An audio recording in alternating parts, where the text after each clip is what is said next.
അപ്പൊ മാതൃഭൂമി ന്യൂസിൽ ഒരു ഇന്റർവ്യൂ ഉണ്ടായപ്പോഴാണ് അവരും പറയണത് ലോക ചരിത്രത്തിൽ ആദ്യമായിട്ടും ആയിരിക്കും ഒരു സോങ്ങിൽ 6 ഭാഷ. അങ്ങനെ 6 ഭാഷ തർജ്ജമയില്ല.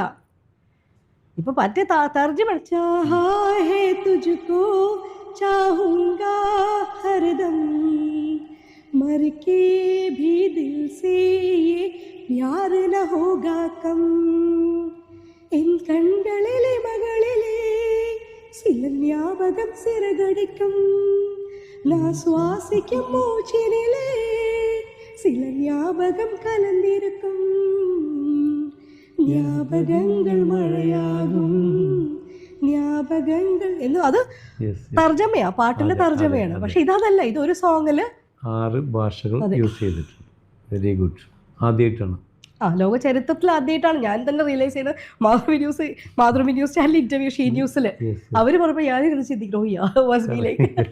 പിന്നെയാണ് ഞാൻ കുറച്ചിരുന്ന് തപ്പിയത്. ഇപ്പൊ ജെനിഫർ ലോപ്പസിന്റെ ഓൺ ദ ഫ്ലോർ ഒക്കെ ആണെങ്കിലും 9 റൈറ്റേഴ്സ് എഴുതിയത്, ഒറ്റ സോങ് എഴുതിയിരിക്കുന്നത് 9 റൈറ്റേഴ്സ്. അതിന്റെ മ്യൂസിക് ഇത് ഞാൻ തന്നെ എഴുതി ഒരു 10-22 ഡിഫറെന്റ് വോയിസിൽ പാടിയിട്ടുണ്ട്. അത് ഒരു വലിയൊരു കാര്യം തന്നെയാണ്. അതിന്റെ ബേസിക് തീം ഒരു DJ floor. Come on fun time ഡാ, ഇറ്റ്സ് ഫൺ ടൈം ഡാ, hey baby clap your hands ഡാ, let us grill the floor ഡാ.